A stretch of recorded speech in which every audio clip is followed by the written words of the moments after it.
expondo a sã doutrina. Se marca a honra, referência.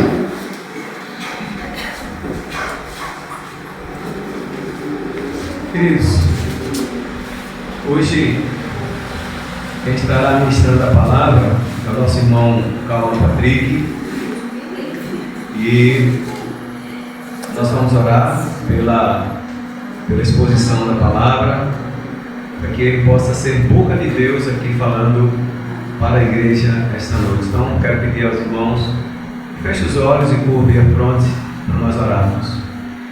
Querido Deus, Pai eterno, aqui está o teu servo, Senhor. Ó Pai, ele veio aqui para ser boca do Senhor.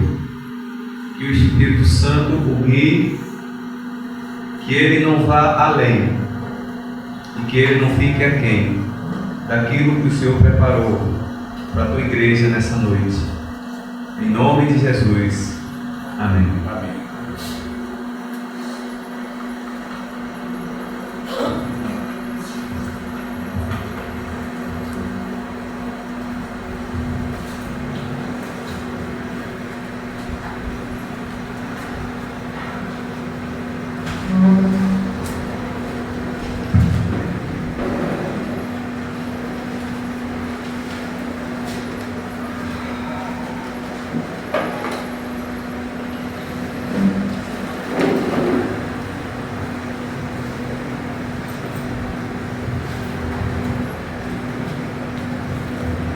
Boa noite a todos. Boa noite.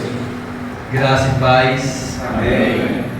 É um privilégio estar aqui com os irmãos. Agora, dessa vez, não sentado para ouvir a palavra, mas dessa vez também para ensinar a palavra do Senhor. Eu louvo a Deus por esse momento. Agradeço muito a Ele pelo Ele tem feito em mim, por mim e através de mim. Também agradeço pela minha mãe que está ali, né? Sem ela não estaria aqui, é óbvio. E também dou graças por essa igreja que me acolheu com tanto carinho. E eu peço que os irmãos abram as suas Bíblias em Êxodo capítulo 20.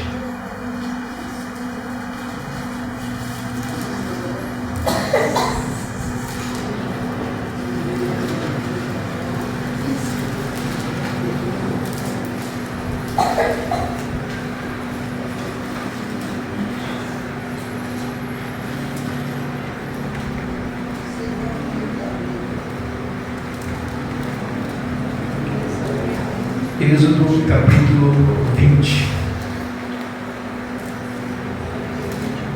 versos 1 a 17. Nós vamos ler esses versos, todos nós, juntos. Êxodo 20, versos 1 a 17. Amém? Amém. Então Deus falou todas estas palavras: Eu sou o Senhor seu Deus, que o tirei da terra do Egito, da casa da servidão. Não tenha outros deuses além de mim. Não faça para você imagem de escultura, nem semelhança alguma do que há em cima do céu, nem embaixo da terra, nem nas águas debaixo da terra. Não adore essas coisas, nem preste culto a elas, porque eu, o Senhor seu Deus, sou Deus zeloso, que visito a iniquidade dos pais nos filhos até a terceira e quarta geração daqueles que me odeiam, mas faço misericórdia até 1000 gerações daqueles que me amam e guardam os meus mandamentos. Não tome o nome do Senhor seu Deus em vão, porque o Senhor não terá por inocente o que tomar o seu nome em vão. Lembre-se do dia de sábado para o guardar. 6 dias você trabalhará e fará toda a sua obra. Mas o 7º dia é o sábado dedicado ao Senhor, seu Deus. Não faça nenhum trabalho nesse dia, nem você, nem o seu filho, nem a sua filha, nem o seu servo, nem a sua serva, nem o seu animal, nem o seu estrangeiro, nem o estrangeiro das suas portas para dentro.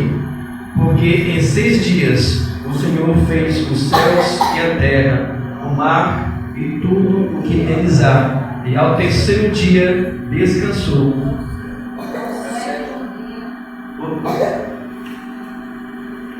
Mar do que neles há, e ao 7º dia descansou. Por isso o Senhor abençoou o dia de sábado para o santificar. Honre o seu pai e a sua mãe, para que você tenha uma longa vida na terra que o Senhor seu Deus lhe dá. Não mate, não cometa adultério, não furte, não dê falso testemunho contra o seu próximo, não cobice a casa do seu próximo, não cobice a mulher do seu próximo, nem o seu servo, nem a sua serva, nem o seu boi, nem o seu jumento, nem coisa alguma que pertença ao seu próximo. Amém.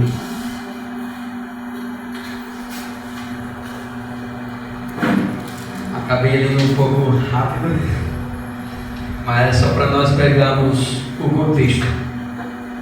Eu gostaria logo de falar para os irmãos que talvez no começo desse estudo vai ser um pouco embaraçoso, mas eu espero que os irmãos possam entender, apesar das minhas limitações e também do conhecimento que é muito pouco. Por isso que nosso irmão Josué está aqui, caso cometa algum erro, ele pode corrigir. Porque, aliás, por enquanto, esse momento aqui para mim é um teste. Então, em um teste pode haver erros. E sempre há. Então,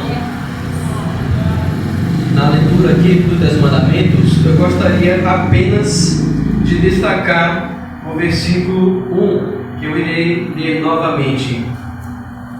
Então, Deus falou todas estas palavras. E apesar de nosso irmão ter orado, eu gostaria de orar mais uma vez. Curve sua cabeça, feche seus olhos e ore.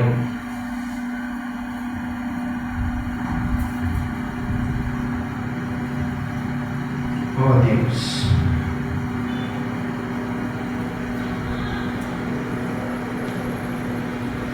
Senhor, será que eu posso ensinar alguma coisa nesse momento? Será, ó Deus, que eu sou capaz? Eu peço nesse momento para que o Senhor derrame o teu Santo Espírito. E também, ó Pai, nesse momento, eu só te peço uma coisa: esteja, Pai, aqui entre nós. Não nos abandone, Senhor. Esteja aqui, ó Deus. Ó Pai, por favor, Senhor,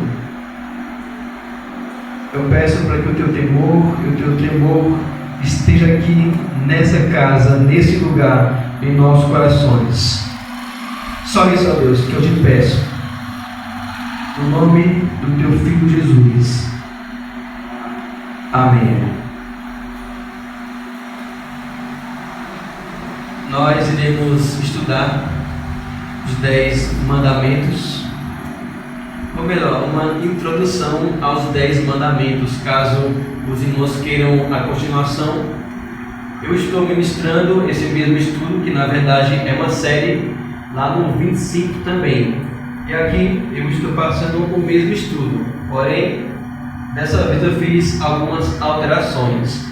Nosso irmão Mateus participou também de alguns estudos, acho que nosso irmão Samuel, Aslan também. Aqui eu farei algumas alterações, alguns acréscimos.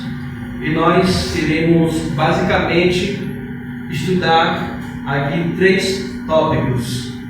Primeiro, a função da lei de Deus, os 3 propósitos da lei do Senhor. Em segundo lugar, nós iremos ver a razão ou porquê das pessoas não obedecerem ou delas rejeitarem a lei de Deus. E por último, nós iremos ver algumas regras para nós compreendermos os 10 mandamentos de modo geral. Eu gostaria de voltar no capítulo 19 do livro de Êxodo e fazer um breve resumo aqui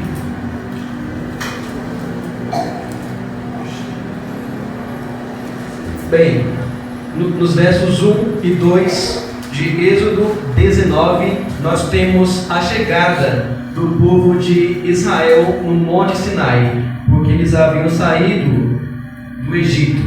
E se nós fôssemos fazer uma conta de quanto tempo Israel demorou para sair do Egito até chegar ao Monte Sinai, o Talmud, que é um documento, diz que Israel demorou aproximadamente da saída do Egito até o Monte Sinai 45 dias. E no 50º dia, no dia 50, depois da saída do Egito, Deus desce para entregar a sua lei.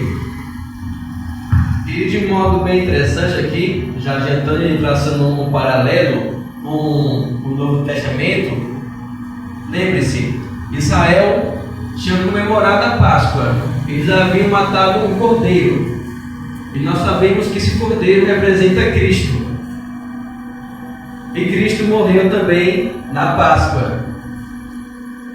E aqui no Antigo Testamento, 50 dias depois, quando os hebreus chegam no Monte Sinai, Deus desce. De igual modo, no Novo Testamento, depois de 50 dias da morte de Cristo, no Pentecostes, em Atos 2, o Espírito desce. Então tem esse paralelo aqui no livro de Êxodo, capítulo 19, com Atos 2. Os versos 3 a 6 desse capítulo, Moisés sobe e apresenta a Moisés algumas condições para o povo de Israel aceitar. O propósito de Deus ao entregar suas leis para Israel é tornar Israel um povo santo, um povo separado, uma nação diferente. E para que eles se tornem diferentes, para que eles aceitem essa lei, eles têm que se sujeitar a Deus. Dos versos 7 a 8, nós temos um julgamento que eles confirmam que de fato querem ser uma nação santa, um povo exclusivo de Deus. Dos versos 9 a 15, nós temos aqui algumas ordenanças que Deus dá a Moisés. Moisés deveria marcar limites ao redor do monte, para que nem o povo, ao chegar perto do monte, morresse. E também esse povo deveria lavar suas roupas, em símbolo de purificação, para receber a lei. Antes de você receber a palavra de Deus, você deve se purificar. É o que está ensinando aqui. Lave as suas roupas, suas vestes. E além do mais, Moisés fala, que ninguém tenha relações com as suas mulheres. Purificação total. Antes de receber essa lei. Aplicação.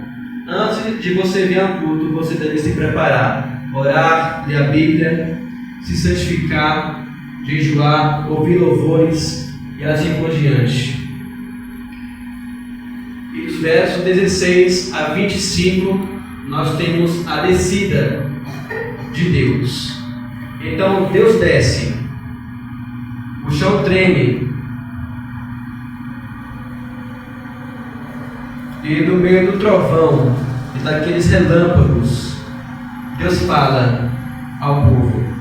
Veja aí no verso 1 o que diz. Verso 1 de Êxodo 20.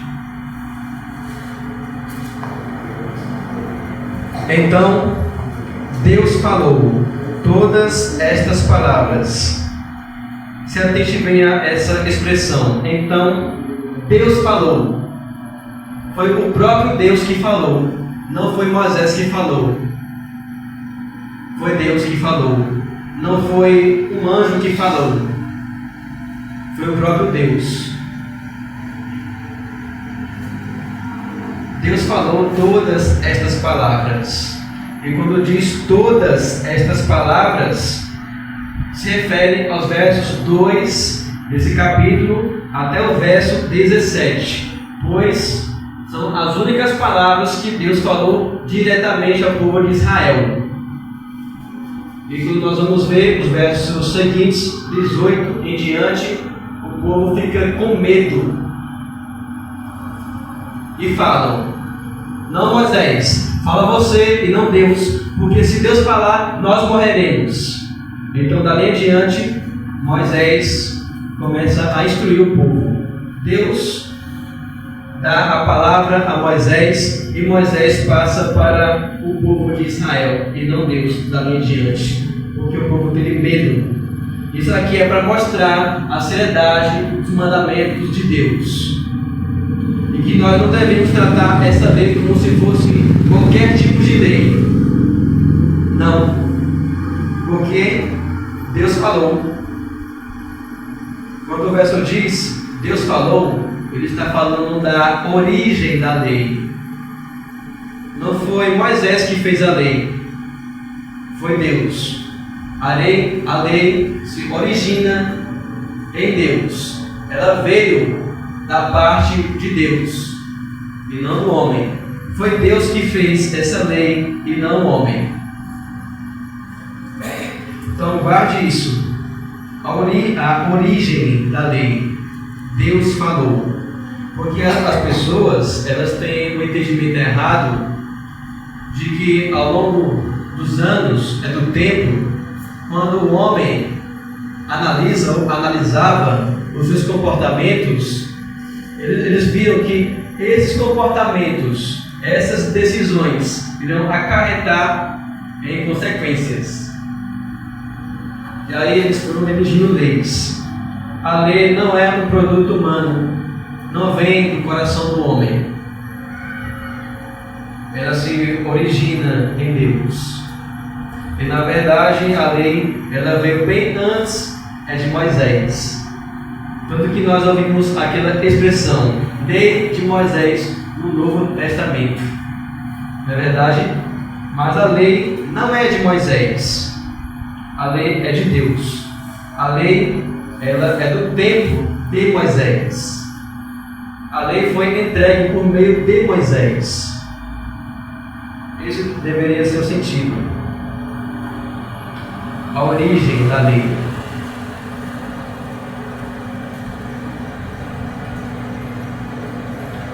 E eu gostaria aqui, indo para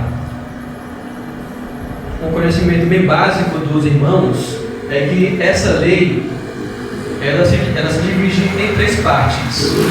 Há 3 tipos de leis que nós podemos falar aqui, tem mais. Mas por enquanto vamos deter nessas. Primeiro tem a lei moral ou a lei espiritual, que são os 10 mandamentos. É chamado de lei moral. Ou de modo técnico você pode chamar de decálogo, ou as 10 palavras. 10 mandamentos, 10 palavras ou decálogo. Porém, essa daqui é a lei moral, ou lei espiritual, que diz respeito ao nosso relacionamento para com Deus. E também tem a lei social, ou a lei étnica, que é o nosso relacionamento para com o próximo. E por último tem as leis cerimoniais, que os irmãos conhecem muito bem. O incenso, o templo, os sacrifícios que eram feitos em Israel. Essa aqui é a divisão da lei. Lei moral, lei social e lei cerimonial. Os irmãos podem anotar aí.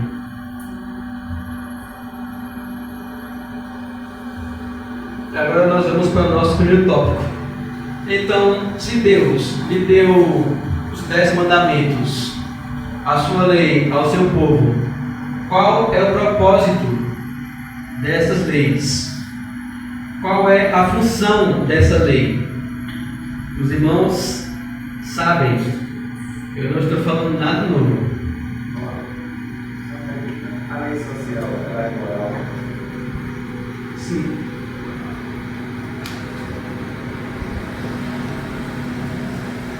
A lei aqui, eu vou dar 3 funções, que na verdade foi até João Calvino que citou elas em sua obra As Institutas. Eu fui nesse livro, meu Deus, a linguagem. Então, João Calvino, em seu livro As Institutas, ele destaca 3 funções da lei. A primeira função da lei é revelar a perfeita justiça de Deus e a nossa pecaminosidade. Essa é a primeira função da lei. É mostrar o quanto Deus ele é santo, o quanto Deus é bom e o quanto nós somos pecadores. É mostrar a perfeita justiça de Deus, o quanto Deus ele odeia o pecado e o quão longe nós estamos de cumprir essa lei. Essa é a função da lei, de mostrar as perfeições do caráter de Deus e a nossa pecaminosidade, como está lá em Romanos 3:20, porque pela lei vem o pleno conhecimento do pecado. Pela lei vem o pleno conhecimento do pecado. Por isso que as pessoas não gostam de ler a Bíblia, porque é um livro que confronta. E o único livro que confronta.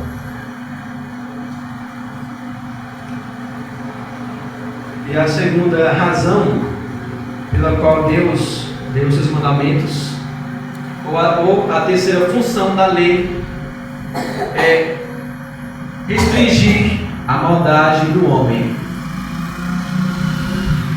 A segunda função da lei é restringir a maldade do homem por meio de ameaças.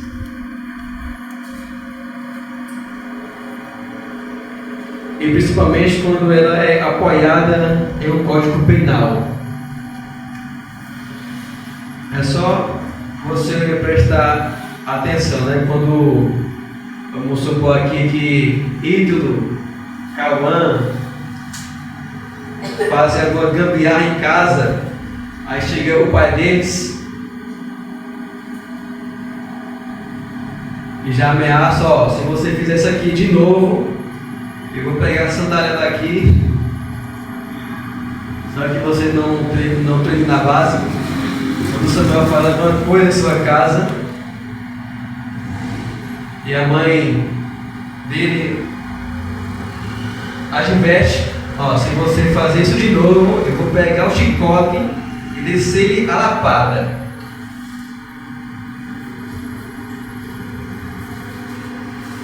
Também, se nós observarmos, quando os policiais eles não estão em atividade, quando acontece alguma crise, e as pessoas sabem que os policiais não irão prender ninguém, e por essa razão as pessoas saem para os mercados, para os shoppings e roubam todos os produtos. Por quê? Porque sabem que não vai ter policial para restringi-los de fazer isso. Então, por essa razão, o Senhor deu a sua lei para restringir a pecaminosidade humana. E a terceira função da lei, ela foi dada para guiar os regenerados na obediência, na santificação. Vou repetir de novo. Primeira função: mostrar a perfeita justiça de Deus e a nossa pecaminosidade. Segundo, restringir a maldade. E terceiro, guiar os regenerados, os salvos, na obediência ao Senhor. Porque, de fato, o cristão, ele não está debaixo, guarde isso, o cristão, ele não está debaixo da lei como um meio para a salvação, mas ele está debaixo da lei de Cristo como regra de vida. Guarde isso. O cristão não está debaixo da lei como um meio para ser salvo,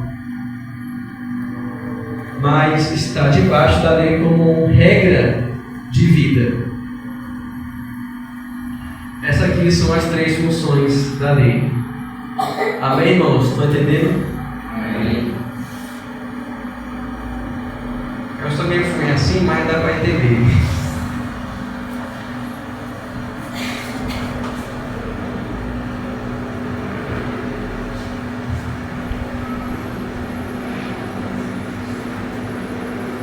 Agora nós vamos para o nosso segundo tópico. Eu espero não passar do tempo. Então, em segundo lugar, por que as pessoas rejeitam a lei do Senhor ou não a obedecem?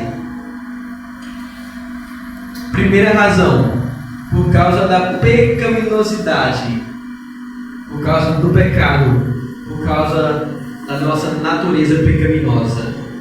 Essa é a primeira razão pela qual o homem não obedece a palavra do Senhor. Abra lá a sua Bíblia em Romanos capítulo 8, verso 7. Romanos 8, verso 7.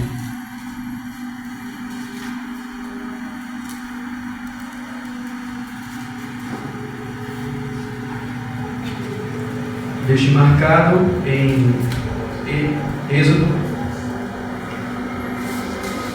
Romanos 8, verso 7.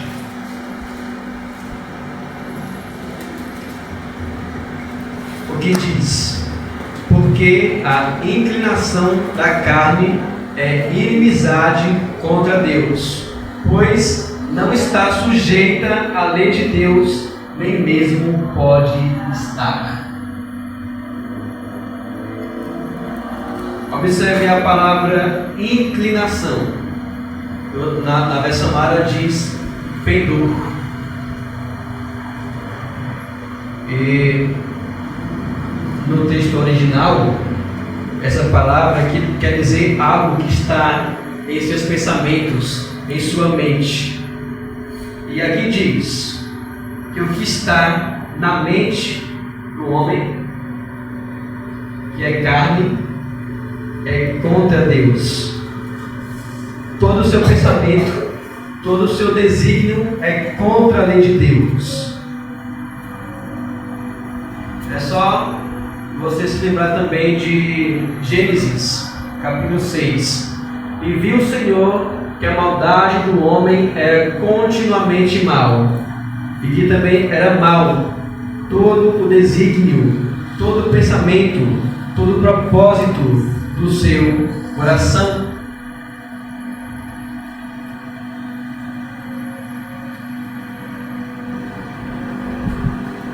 E aqui diz também que a carne não pode se sujeitar. Se sujeitar quer dizer se submeter voluntariamente, por vontade própria, ou você ceder. O homem não cede nem um segundo. Volte lá para Êxodo capítulo 20. Essa aqui é uma das primeiras razões pelas quais o homem não obedece à lei do Senhor, porque ele é pecador. De modo nenhum você vai ter prazer na lei de Deus se você não for regenerado, se você não for salvo, se a graça de Deus não alcançar você.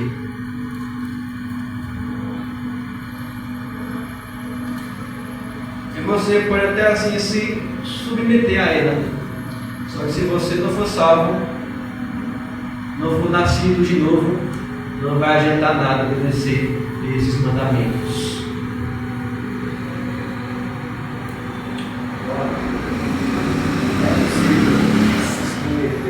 A lei de Deus sem ser regenerado?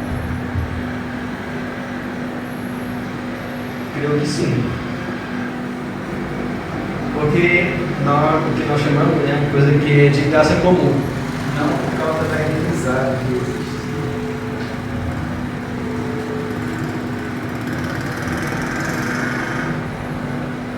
Eu me lembrei agora de uma citação. Não me lembro de quem é, mas ele diz assim: todo ato de bondade é uma manifestação da bondade de Deus. Todo ato de bondade é uma manifestação da bondade de Deus. Então, tudo que há de bom em você, mesmo que você não seja regenerado, foi Deus que colocou. Então, só uma observação que eu preciso fazer é que, como Romanos 8,7 diz que há uma inimizade, o homem ele odeia a lei de Deus. O ser humano, de um modo geral, ele odeia. Então, como ele odeia, ele nunca vai se submeter àquilo que ele odeia. O que ele pode fazer algumas vezes, por uma questão de conveniência própria, é dar um verniz de obediência em algumas coisas, mas ele não se submete exatamente porque ele tem ódio dela, então ele não pode se submeter a ela. Exatamente. Então, por isso que eu disse, que não pode se submeter, porém não foi tão detalhado. Como, por exemplo, os fariseus. Eles não se submetiam à lei do Senhor, eles não obedeciam os mandamentos, porém não era... Era só uma aparência. Era só uma aparência. Jesus dizia isso para eles. Era só uma aparência. Porém não era como as pessoas observavam. Era só algo exterior.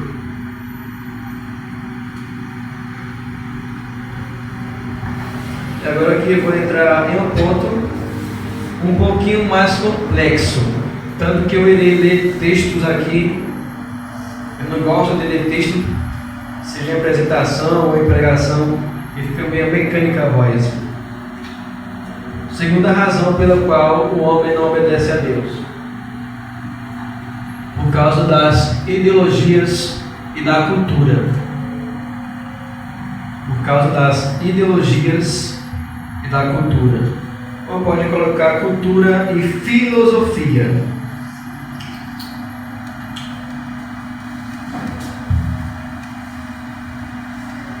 Bem no final do século XXI, ali na Europa, 1980, 1880, 1890, havia um projeto moderno iluminista. Esse projeto de civilização iluminista era pautado por uma espécie de ordenamento universal, sobre princípios e normas que a humanidade deveria seguir para o progresso. Como, por exemplo, o progresso de uma sociedade futura, uma sociedade melhor. Porque naquele tempo havia muitas revoluções, muitas guerras. Como sempre, ali na parte da Europa, do Oriente, é marcado por guerras e conflitos. E pela Europa estar assim, bem desenvolvida, eles tinham esse projeto de impor essas normas a outros povos e outras nações. Isso no final do século XIX, de 1880, 1890 para 1900, e no século XX. Mas chegou alguns homens e diziam: opa, eu não aceito esse tipo de ideia. E a primeira ideologia que eu vou colocar aqui é o relativismo. E aí chegou essas pessoas chamadas de relativistas e disseram: eu não vou aceitar essa cultura.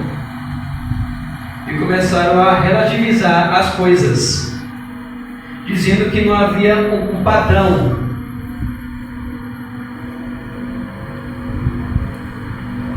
E o que é relativizar? Relativizar é pensar que não existe ou que não pode existir um único padrão ou um único parâmetro universal em uma sociedade. É o que eles diziam. E também surgiu um cara chamado Franz Boas, que foi quem fundou, quem criou essa ideologia relativismo cultural. Ele foi a primeira pessoa, o primeiro autor, né, como aqui diz, ele foi o primeiro autor a entender que poderia separar raça de cultura, porque naquele tempo entendiam que a raça, ou melhor, a cultura, estava intrinsecamente ligada à raça. Como, por exemplo, se alguém tivesse um crânio maior, então é porque ele é mais inteligente. E certamente, se essa pessoa criasse alguma cultura, seria melhor ou superior que a outra.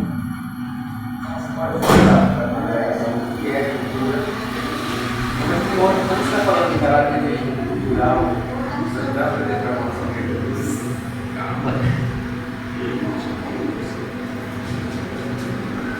Esqueci até do detalhe.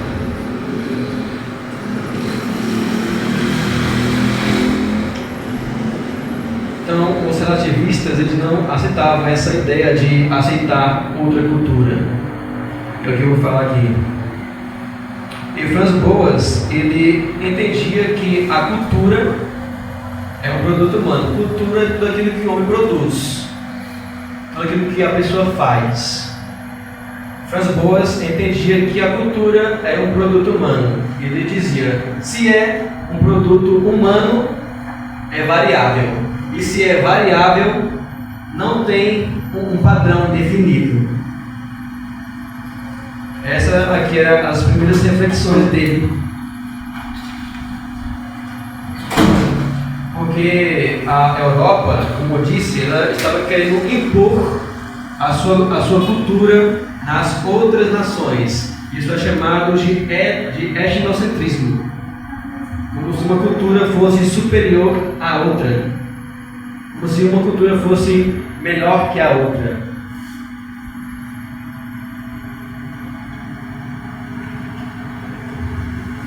Então, o que é relativismo? Para que os irmãos possam entender, preste bem atenção, porque essa parte aqui eu decidi detalhar. Aqui é de Franz Boas, foi o que ele disse, algumas citações dele. Relativismo é a compreensão de que, não existindo normas e valores absolutos, quando não existindo uma verdade absoluta, não devemos avaliar, julgar o outro a partir de nossos valores e normas, como se estes fossem um padrão a ser copiado.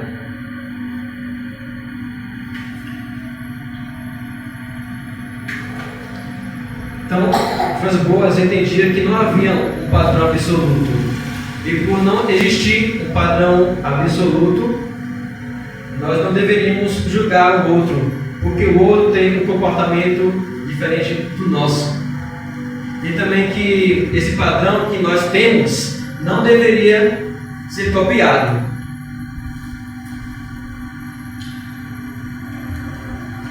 E aqui ele também diz: civilização não é algo absoluto, A civilização é um processo pelo qual as sociedades elas vão se formando ao longo do tempo. Casa, famílias, instituições, normas, culturas, leis e assim por diante. Aqui diz que civilização não é algo absoluto. Isso é, que as sociedades elas não progridem, por assim dizer, não evoluem da mesma maneira. Porque se assim fosse, todas as casas do mundo seriam iguais, né? Esse seria o padrão. Civilização não é algo absoluto, mas é relativa a nossas ideias e as nossas concepções são verdadeiras apenas em nossa civilização. Resumindo, o que é relativismo é uma ideia de que não existe padrão absoluto, de que não há verdade absoluta e que pode haver ou existir mais que uma verdade. Os que vem aquela ideia, né, que as pessoas têm, eu tenho a minha verdade e você tem a sua.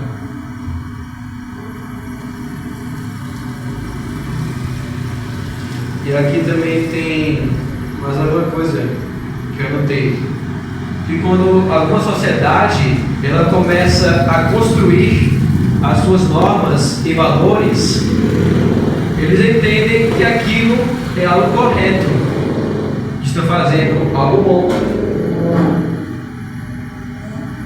Por isso que cada sociedade tem as suas normas e valores, porque eles entendem que a maneira como seus costumes são desenvolvidos é algo correto. E aqui vai uma grande diferença entre etnocentrismo e relativismo. O etnocentrismo crê que um costume, uma cultura é superior à outra. Por isso que os europeus queriam impor a sua cultura a outras civilizações, as quais eles chamavam de bárbaros, aos povos incivilizados.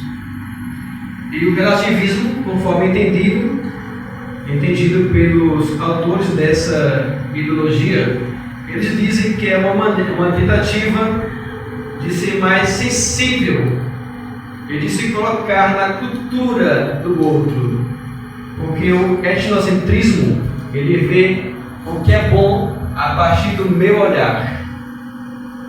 A minha cultura é superior que a sua, logo a sua cultura é ruim.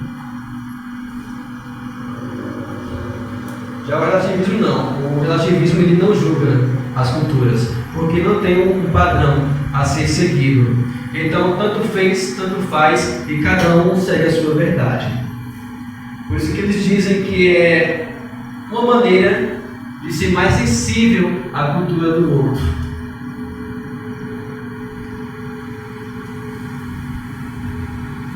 E também dizem que não é aceitar ou fazer o que o outro faz. Então, se eu tenho a minha verdade e você tem a sua verdade, eu não sou obrigado a aceitar a sua verdade, ou você aceitar a minha. E ninguém pode julgar ninguém, porque não tem nenhum valor absoluto, que nenhuma cultura é superior que a outra, de acordo com o relativismo. Amém, irmãos? É um pouco confuso, mas é assim mesmo.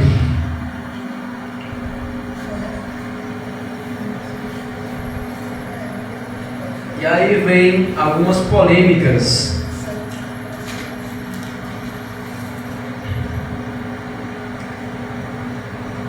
Ainda sobre o relativismo.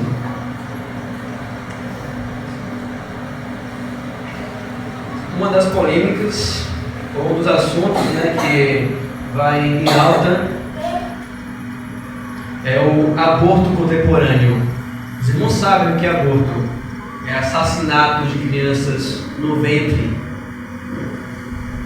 E nós vivemos em uma sociedade em que o aborto não é apenas visto como a decisão da mulher sobre o feto, mas como um direito cultural, sobre as narrativas das conquistas feministas, da liberdade sexual e da saúde pública.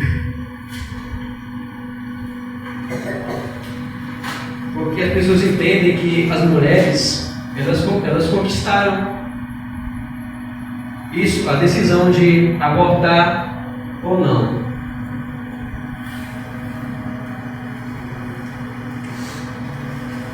E saber o que os relativistas dizem. Um dos argumentos deles nessa situação, eles falam assim: nós não podemos julgar o aborto, e ele tem que ser entendido no seu contexto. E criticá-lo seria impor um dogma religioso retrógrado a todas as pessoas.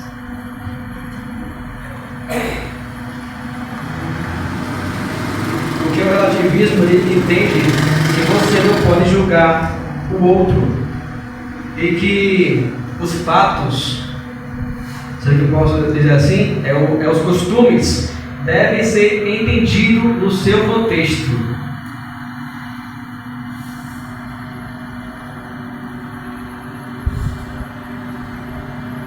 E aí vem outras perguntas.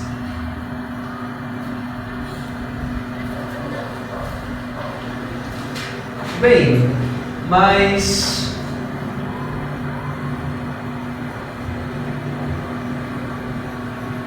se não há ninguém para decidir aonde a vida humana inicia, quem é que vai decidir se é certo ou se é errado abortar? Entendeu? Se ninguém decide, ou se não há critérios para decidir aonde a vida começa, então quem é que vai decidir o que é certo ou errado? Porque eu creio que a vida começa na concepção e outro crê que não. E aí quem é que vai decidir se é certo abortar ou não? Se há esses dois tipos de padrão. E aqui ele nega a ciência, porque até mesmo a ciência diz que em poucas semanas de vida o bebê já está respirando, o coração já está batendo, então a vida ali. Nega que não existe critérios absolutos para definir a vida. Outra pergunta. Cristo não falou sobre aborto, então isso não era algo tão importante, certo? Não. Nós não devemos apenas considerar as palavras de Cristo, mas toda a Bíblia. O que a Bíblia fala sobre aborto? Sobre matar, sobre assassinar. Então existe esse tipo de pessoa que vai lá atacando Cristo, dizendo que ele não usou o termo aborto, porque ele não falou sobre esse tema, está negando também as outras verdades da palavra de Deus. Terceira pergunta: se a mulher sofre, não seria mais amoroso abortar? E o que os irmãos iriam dizer? Se a mulher sofre ao ter um bebê, será que não seria mais bondoso, mais amigável, mais amoroso matar o bebê? Não. E aqui eles confundem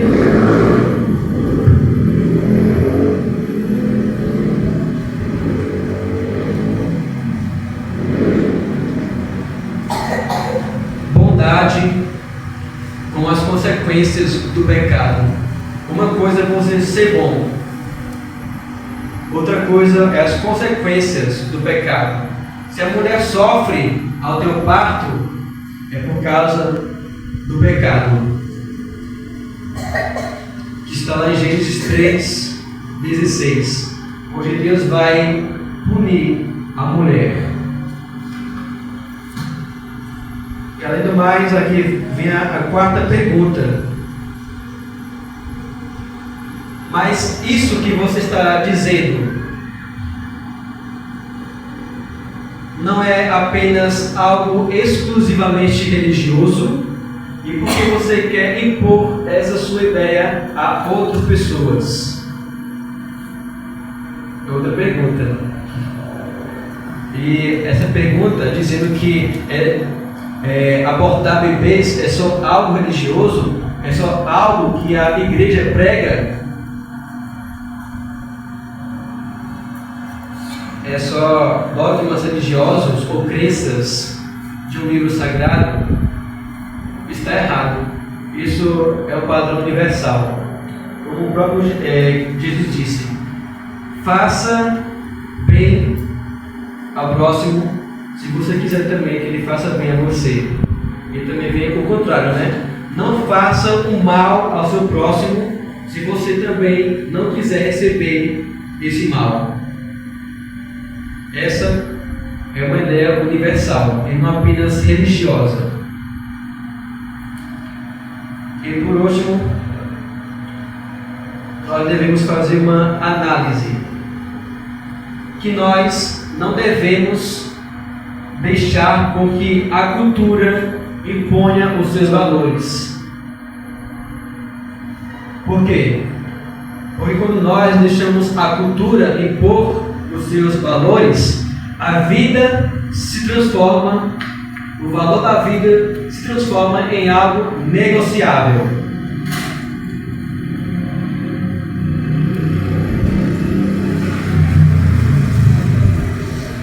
Por isso que nós falamos muito sobre ideologia e cultura. Então cuidado quando as pessoas falam sobre essas coisas, porque transforma o valor da vida em algo negociável. Como se você pudesse tratar a vida de qualquer jeito, de qualquer maneira e dar qualquer valor para ela. Segundo,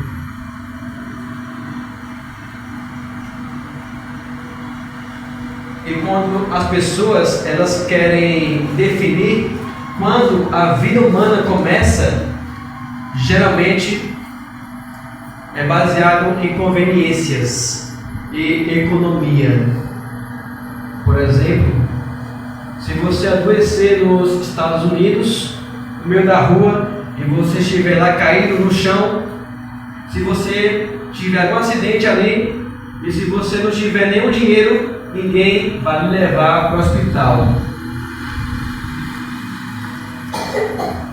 A maioria das coisas, se não todas, nos Estados Unidos é paga, tem que ter dinheiro. Aqui nós temos o SUS, que é de graça, mas lá o hospital é pagando. E o aborto, as pessoas que propagam essa ideia de que você pode abortar crianças no ventre, você acha que eles não vão ganhar nada? Conveniência é vantagem. Eles aprovam essa ideia para lucro. E terceiro, de fato, a Bíblia não usa o termo aborto, mas ela valoriza a vida desde a sua concepção.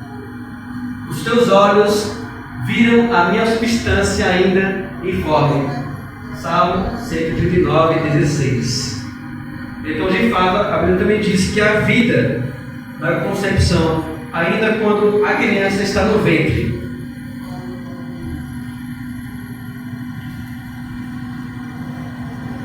Ok, irmãos? Amém? Então, existe um valor absoluto.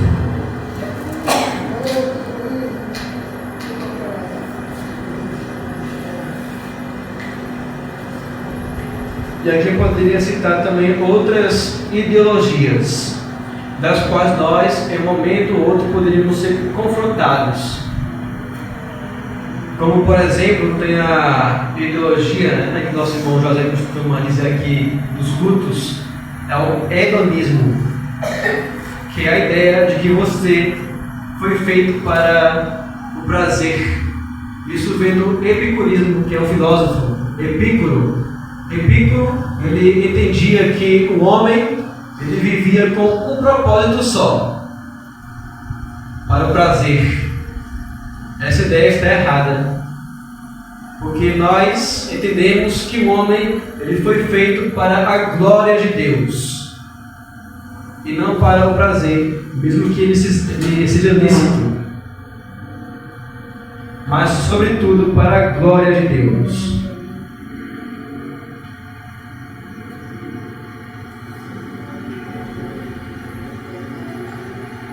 E eu poderia citar outras ideologias aqui. Então essa aqui é a segunda razão pela qual as pessoas elas não obedecem à palavra do Senhor. Por quê? Porque não existe um padrão absoluto.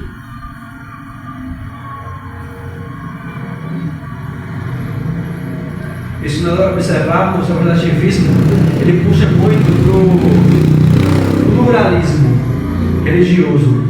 Isso é, que se não há nenhum padrão, se não há verdade absoluta, então você pode pregar o que quiser.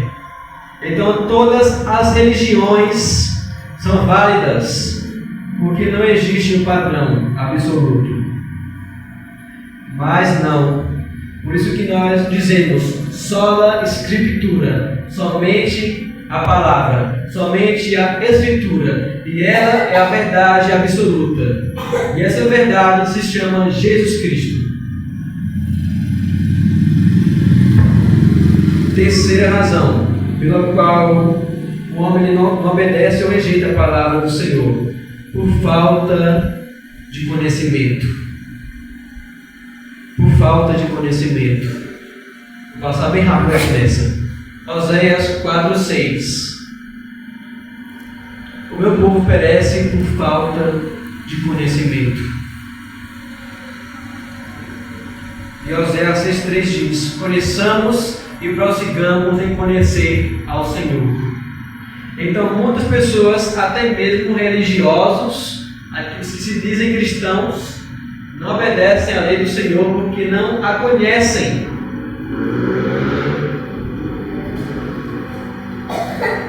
Uma pesquisa feita em 2017 pela Barna Group disse que mais de 60%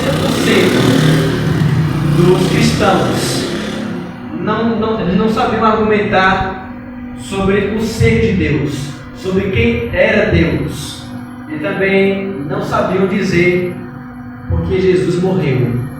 Mais de 60 cristãos nos Estados Unidos não sabiam dizer quem era Deus, quem é Deus e por que Cristo morreu.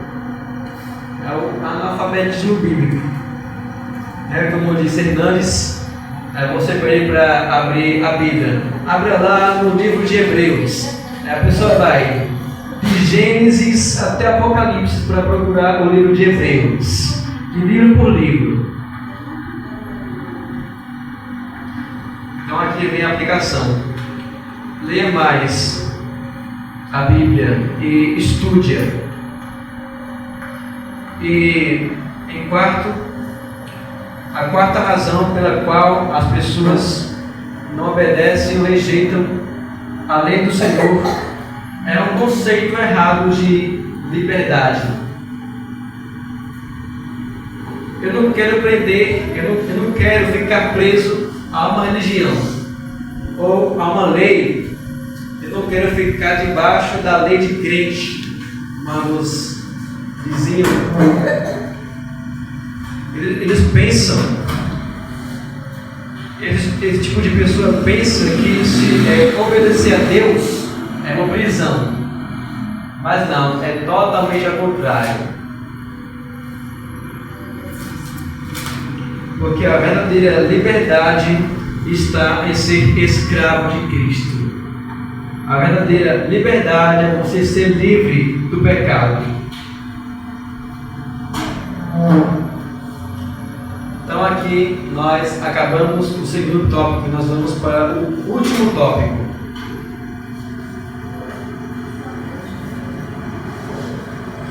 Amém, irmãos? Está dando para entender?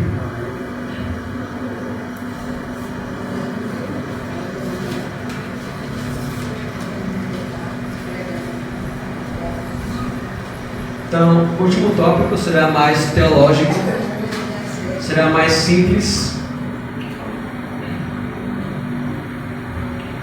Terceiro tópico, nós vamos compreender a lei do Senhor.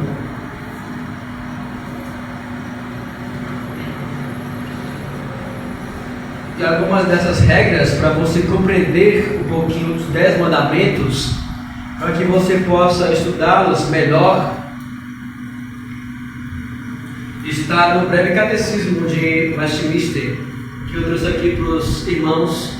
E se os irmãos quiserem estudar a Bíblia ou as doutrinas básicas da fé cristã, então comprem o Catecismo Maior de Westminster ou o breve catecismo. Ele é muito bom, tanto para quem está iniciando na fé, os catecúmenos, quanto aqueles que já têm conhecimento da palavra de Deus e querem se aprofundar mais ainda.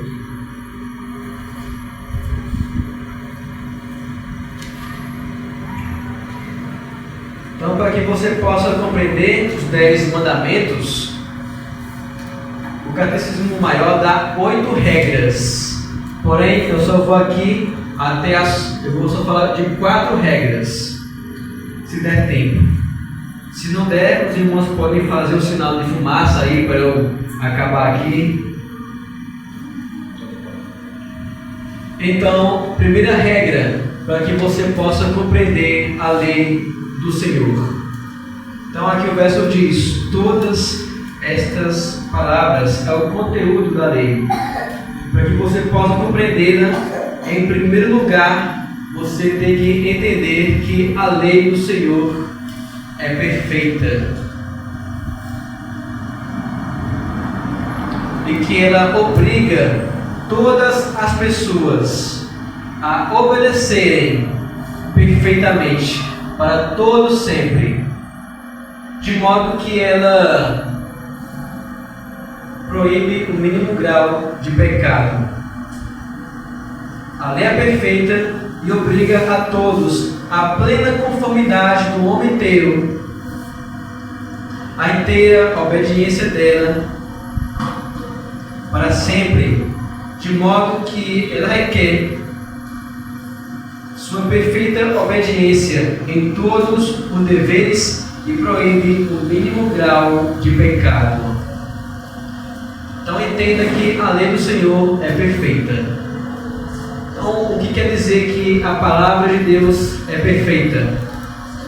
Salmo 19, verso 7. A lei do Senhor é perfeita. Significa, quer dizer que ela está completa. Você não deve acrescentar nem tirar nada dela. Segundo, que ela não contém erros.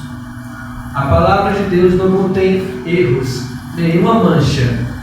E terceiro, que nenhum dos mandamentos que aqui estão no Decálogo não se contradizem. Como, por exemplo, não matarás. Você lê aqui, mas em outros versos você lê que Deus ordena que mate outras pessoas. E aí, como é que nós devemos interpretar isso? A verdade ali é que você só deve matar sob ordem divina. A lei do Senhor não se contradiz. Como nós falamos, a Bíblia interpreta a Bíblia. E por ela ser perfeita, ela requer perfeita obediência. Abra lá em Tiago 2:10. Tiago 2:10.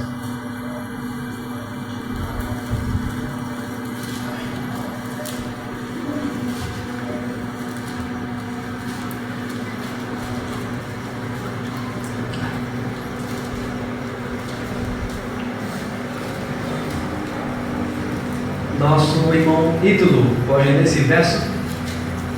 Tiago 2:10.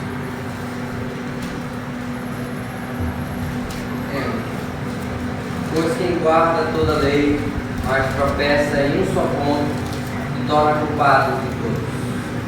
Viu? Pois quem obedece à lei, mas tropeça em um só ponto, transgride toda a lei. Então a lei, ela requer obediência, de modo que se você desobedecê-la, será condenado, porque ela é perfeita. E também diz que ela proíbe o mínimo grau de pecado. Você não pode desobedecer nenhum desses mandamentos.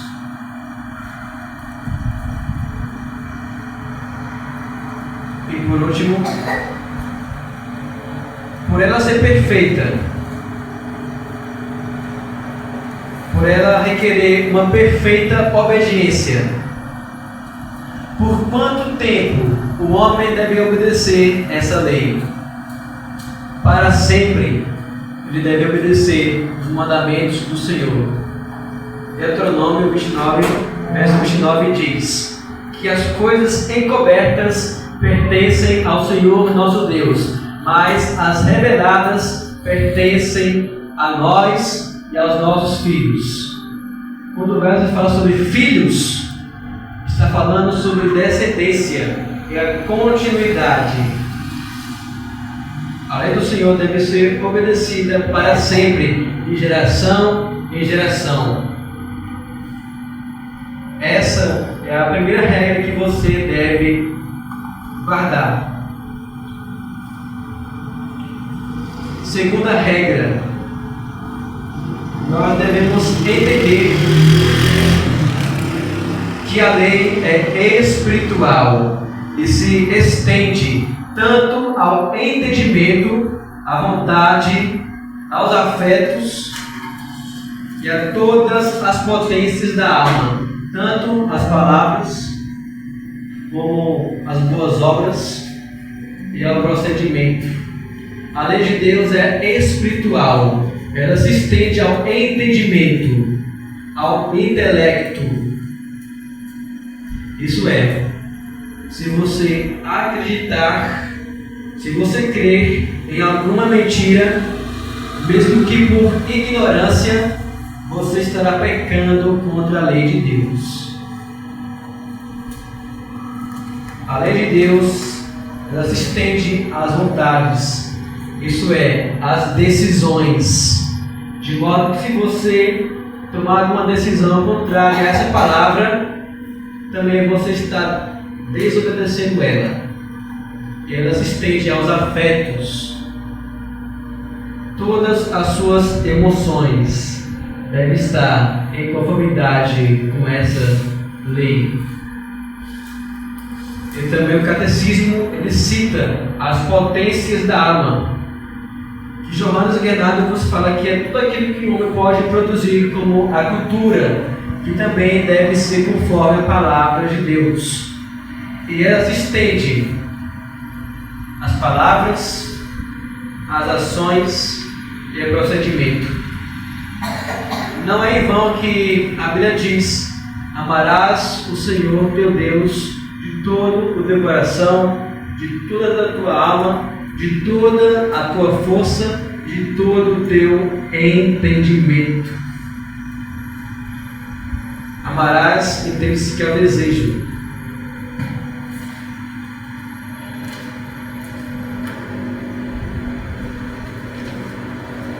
A lei é espiritual, como Paulo diz em Romanos 7, 14. E aqui nós vamos para a terceira regra. Estamos caminhando para o final. nós devemos também entender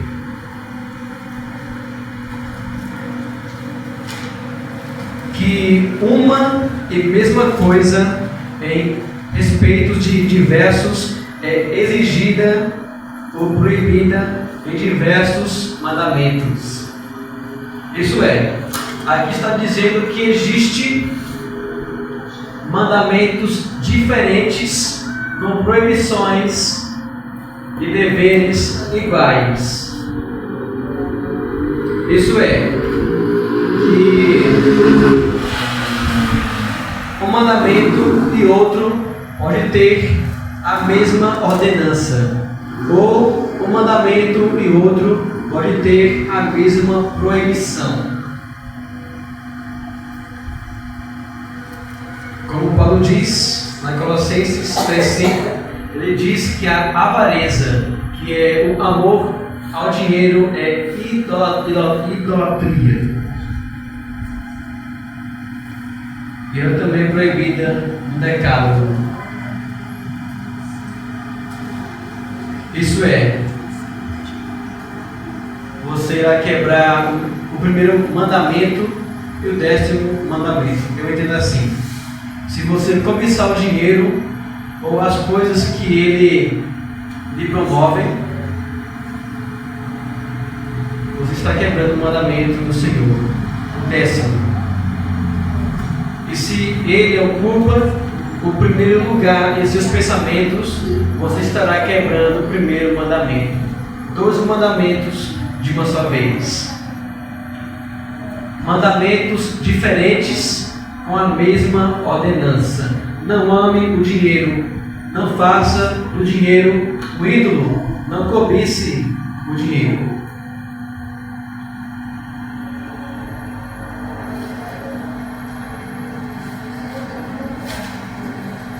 Então, como é que nós podemos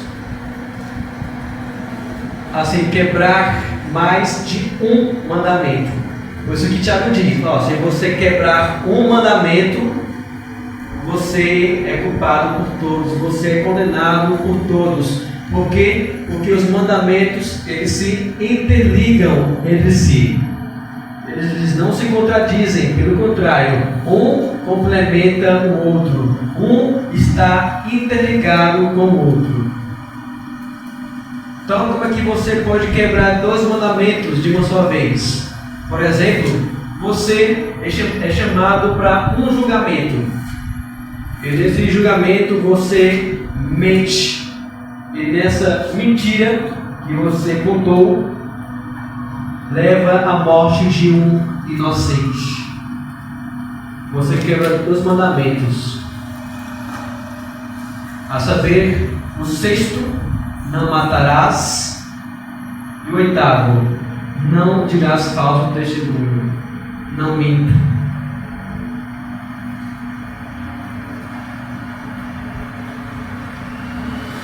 Será que é possível?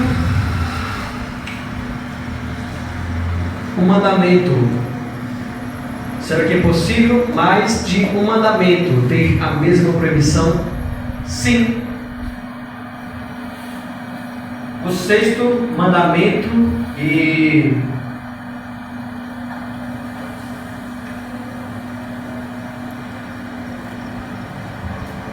o 8º mandamento, que eu errei aqui, que é não furte, não furtarás.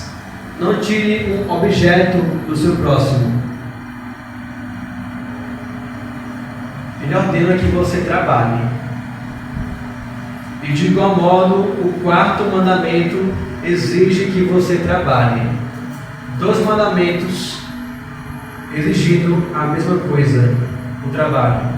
Tanto que Paulo diz: quem não quiser trabalhar, que não coma.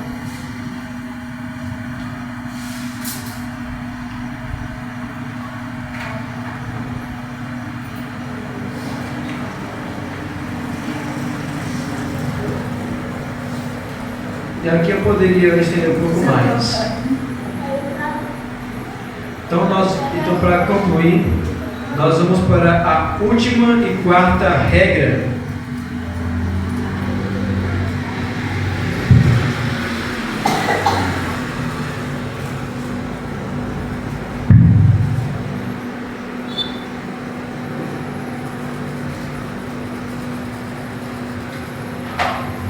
Porque, entenda, a palavra de Deus, sua lei é perfeita.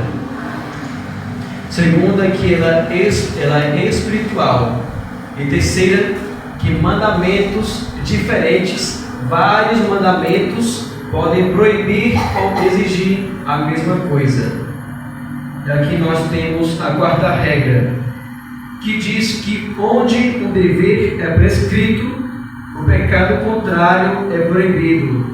E onde o pecado é proibido, o dever contrário é prescrito. Desse modo, onde uma promessa está anexa à lei, a ameaça contrária está inclusa. E onde uma ameaça está anexa, a promessa contrária está inclusa. Aqui, em resumo, diz que existe mandamentos positivos. Eloquência. Existem mandamentos positivos e mandamentos negativos. Isso é, o mandamento positivo é o que você deve fazer, e o mandamento negativo é o que você não deve fazer.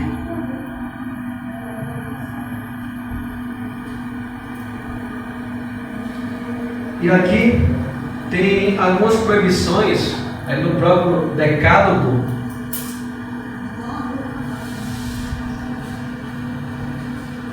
Que há ordenanças implícitas, como por exemplo, se o 9º mandamento diz, não minta, é a proibição.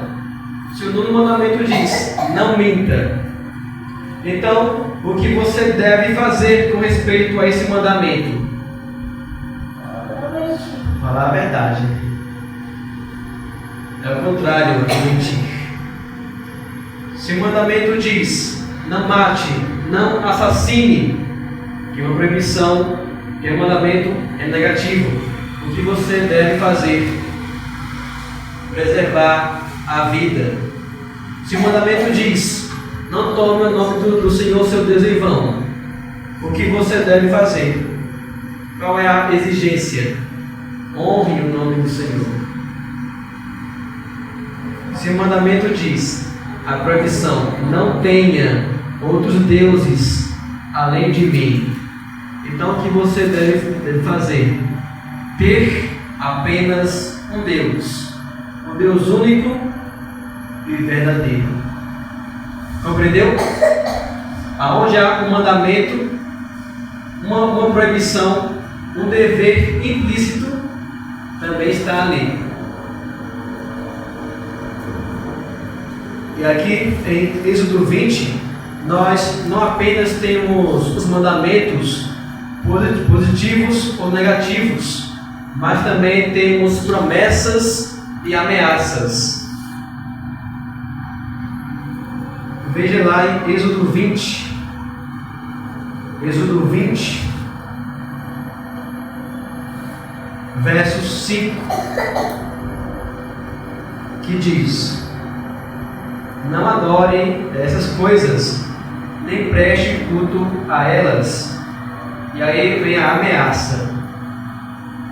Porque o Senhor seu Deus é o Deus zeloso, que visita a iniquidade dos pais até a 3ª e 4ª geração daqueles que me odeiam. E aí vem a promessa: mas faço misericórdia até 1000 gerações daqueles que me amam e guardam os meus mandamentos.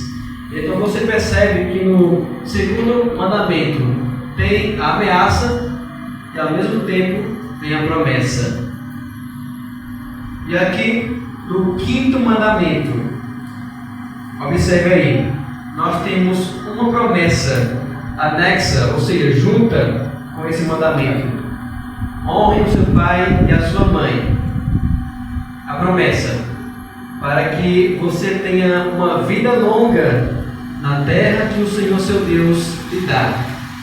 Então, se você obedecer esse mandamento, se você honrar o seu pai e a sua mãe, a sua vida será prolongada.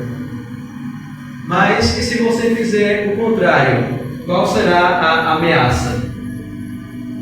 Se você desonrar o seu pai ou a sua mãe, os seus dias serão encurtados. É a ameaça do mandamento.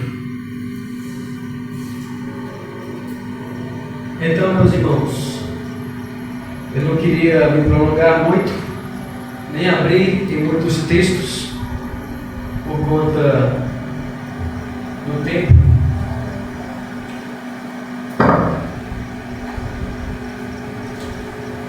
Então, gostaria de fazer um resumo do que foi dito.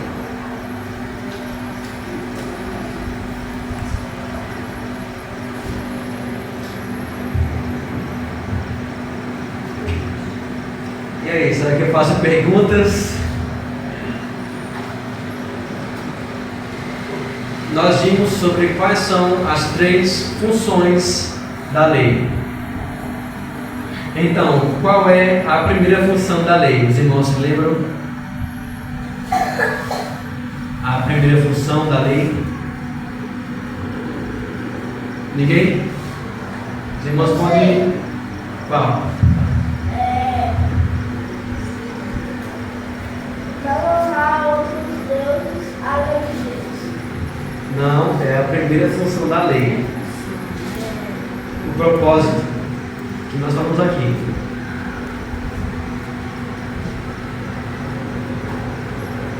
Deixa que eu falo, eu vou resumir. A primeira função da lei é mostrar a perfeita justiça de Deus, que é a nossa pecaminosidade. A segunda é restringir o mal. A terceira é guiar os regenerados na fé. Foi isso que nós vimos. E no segundo tópico nós vimos porque as pessoas desobedecem o mandamento do Senhor. Primeiro, por causa do pecado. Segundo, por causa da cultura e da filosofia desse mundo, que muitas vezes contradiz a palavra de Deus. Terceiro, por falta de conhecimento. Quarto, por causa de um conceito errado da lei de Deus. E em nosso terceiro e último tópico, nós vimos 4 regras para compreender os mandamentos do Senhor. A primeira regra é que a lei do Senhor é perfeita. A segunda é que ela é espiritual e se estende às emoções, às vontades. E a terceira regra, nós vimos que vários mandamentos proíbem ou exigem a mesma coisa. E por último, para concluir, existem mandamentos positivos e negativos. O que você deve fazer e o que você não deve fazer. Existem promessas e ameaças. Esse é o resumo do estudo de hoje. Que o Senhor tenha misericórdia de nós, que Ele nos guarde, que Ele aplique a Sua palavra em nosso coração. Amém? Amém. Gostaria de fazer uma oração final com os irmãos.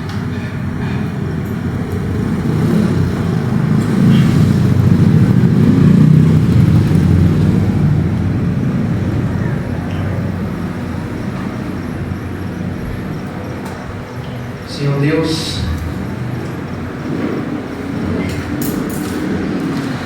eu quero pedir para que o Senhor aplique de fato essa palavra em nosso coração.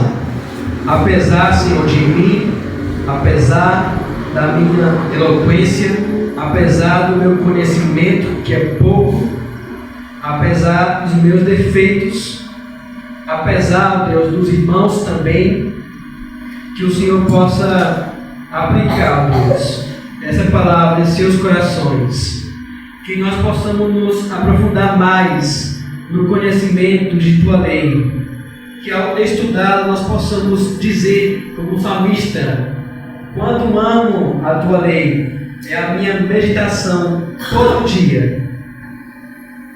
Que o nosso prazer, ó Deus, e o nosso deleite esteja na tua palavra. Receba, ó Deus, todo louvor para si. Em nome do teu filho amado. Amém.